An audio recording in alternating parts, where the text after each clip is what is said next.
The collapse of America and Western powers is a global collapse. The entire world is witnessing it. But here on the continent of Africa, things are moving differently. Things are happening quicker than ever before. Africa is rising. I don't know if you heard. I'll do another video about this later. But the Ghanaian CD is trading stronger against the dollar. Dollar currency weakening is actually something that is happening bit by bit, brittle by brittle, little by little. But when you position yourself to be in Africa as the diaspora, no matter where you are scattered to throughout the four corners, when you position yourself to be in the homeland, you prepare for the increase that is about to come upon this entire continent. My name is Tiffany.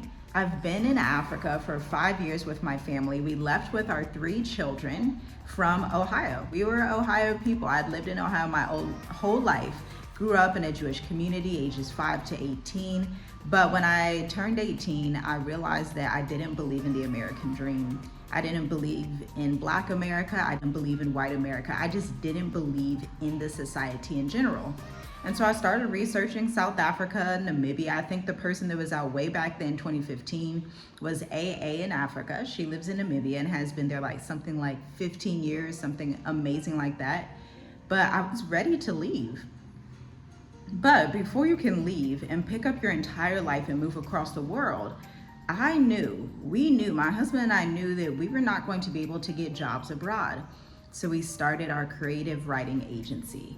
Back in 2016, we started freelancing, and 9 years later, it has impacted over 245 different businesses, raking in a collective amount of 27.9 million in client sales for people that are in North America, Israel, Africa, but mainly America. We work with finance institutions, banks, tax relief companies, law firms, DNA companies, okay?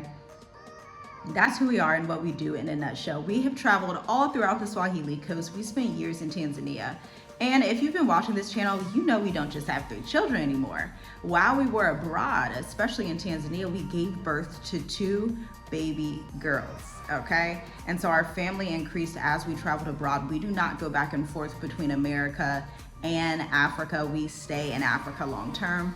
Now we live in Mauritius, Africa, living our dream life. We've been to some of the most amazing landscapes, huge mountaintops. My absolute favorite is an area called Magaroto in Tanga, Tanzania. We've been to Kilwa-Kisiwani in Tanzania. Obviously, we're here in Mauritius. We've gone to some of the incredible zoos here that actually look like safaris. What else have we done while we were here? We went to Pamplemouse's botanical farm, or botanical garden. Such a beautiful place. It looks like a hidden magical rainforest with just this cool drizzle in the background. It was just such a vibe. We've been to so many cool places, but this is more than just vacation. This is truly about end time strategy. This is about, what do we want our children to inherit? What do we believe that we are worth as humans as well? We've been conditioned to think collapse looks like a single event, a nuke, a stock market crash, some loud catastrophe, but real collapse is silent. It happens in grocery bills and broken school systems, i.e. children not being able to read even in high school, and prescription bottles replacing prayer, and policies that slowly erase your future.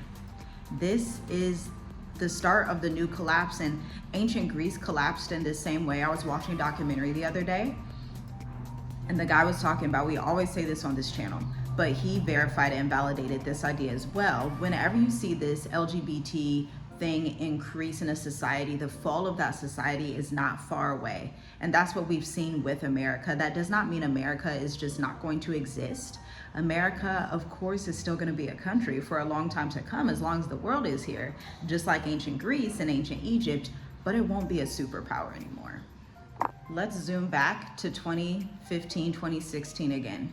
We saw it up close in Columbus to California, the cost of peace. It wasn't just an American decline. It was the model America exported: consumerism, hustle, hyper-individualism. But here's what the West won't tell you. You are not obligated to go down with it. Let me repeat that. You are not obligated to go down with the fall of the West. You do not have to if you don't want to. Mauritius was never on our radar, but Yah had a plan. And when the US felt too tight spiritually and economically, he led us here to East Africa, okay? We're not just tourists. Actually, we're not even tourists, we're builders. We are people who established our business abroad, not necessarily escaping the US because we still leverage the fact that we are Americans. Many of our clients are Americans, but we leverage the place we came from the same way they used to leverage our ancestors. From Mauritius, we run a multi-six-figure consulting firm. I teach email marketing, website marketing, SEO, content marketing, retention marketing. I consult with US banks, and I help Black founders to use words that generate wealth. But we also homeschool. We also worship. We are people who homeschool our children. We're very hands-on in their lives because, one, we see that the school system is doing such a disservice. Like, children cannot even read. I know for me, literacy is something that's so important. As someone that teaches writing, that teaches literacy, that deals heavily with language, literacy is so important. Critical thinking is super important. And history is important. These are things that we believe we have to come back to being a little bit more self-reliant, not relying on a Western system that's falling, while also engaging with local communities. The thing that's so beautiful in Africa, especially in the countries that I've lived in specifically, I can't speak for other countries, but I've lived in Tanzania, I've lived in Mauritius, not just for 1 year, not just for 2 years, I've lived in these countries for multiple years at a time, engaging with different agencies, engaging with school systems, engaging with people that are locals down the street, engaging with drivers, engaging with business people, engaging with government, all these different things. And something that I really love about living in Africa is that we get to immerse ourselves and our children in local society quite easily.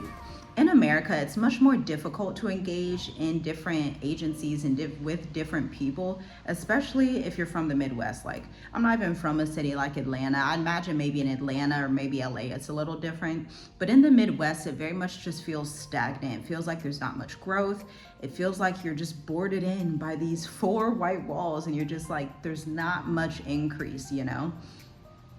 Which is another reason that we moved to Tanzania and now Mauritius. And we are digital nomads, slow digital nomads, meaning we don't hop border to border every 3 to 6 months. That's doing the most. That's ridiculous if you ask me.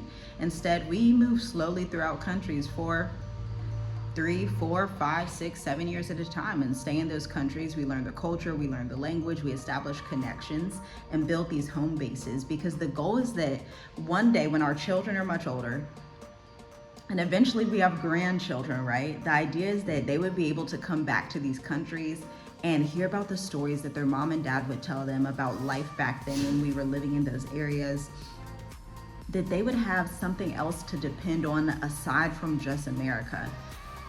For me, it always comes back also to the history of my lineage in particular. I don't know about where your family came from, but my family came from down south, Alabama and Georgia. They made it through, you know, whoever made it through the Underground Railroad, they had made it to the north, to Ohio, to freedom. Not just freedom, they escaped not only the treacherous racism down in the South of America, but they also super educated themselves, obtained their college degrees. I was not the first person in my family to go to college, but I am the first in my family to start a business, first generation for entrepreneurship. But they managed to thrive in the midst of all these systems, even when there is chaos ensuing, even when they were recruited to go to these wars, when they had all these things happening, they still thrived in their own way. And that's such a powerful legacy. My brother actually just sent me a picture of my grandparents, and it is so adorable when they were younger with my dad and my uncle. And it was just such a nostalgic novelty feeling. Like, I'm so grateful for the work that they were able to put in on both sides of my family, because on my mom's side, she also came from a wonderful family that had like 10 children. Her mom was a stay-at-home mom. Her dad was a construction worker. And they were kind of like the high-class Black folks. Both sides of my families were very much high-class Black people. But for them, they had loved American society at that time. And I can see why. But for me, although I'm thankful that I did come from America in the time that I did, I'm more so looking into investing across the world. I'm more so looking into getting back to my roots in Africa I'm more so interested in learning different languages and being a person that travels the world and being a person that travels Africa, raises her children abroad, homeschools while doing it, and funds and starts an amazing business, runs an amazing business because it's 9 years old now. And if any of this resonates with you, or if you want to live in Africa, but you know, sis, I gotta get my business started, I invite you to check out the links in the description so that you can learn more about our two processes that we have available. On one side, we have Black Educators Amplified, which is our 8-week accelerator that teaches you how to start, run, and create your own business through marketing. Why? Because marketing is the lifeline of any business. If you do not have marketing, no matter what industry you're in, you don't have a business, you have a hobby, okay? And that's just a fact.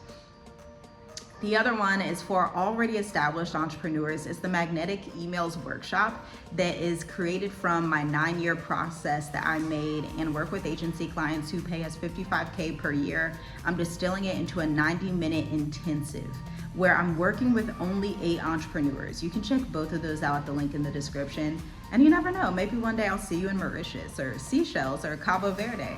Maybe I'll see you in Morocco, or who knows? Maybe we'll see each other in Asia one day. Sky is the limit when you leave the West behind and look towards the future, look towards what's going on the southeastern side of the world, and enjoy the journey. Have fun, be blessed. I'll see you next time. Shalom, shalom.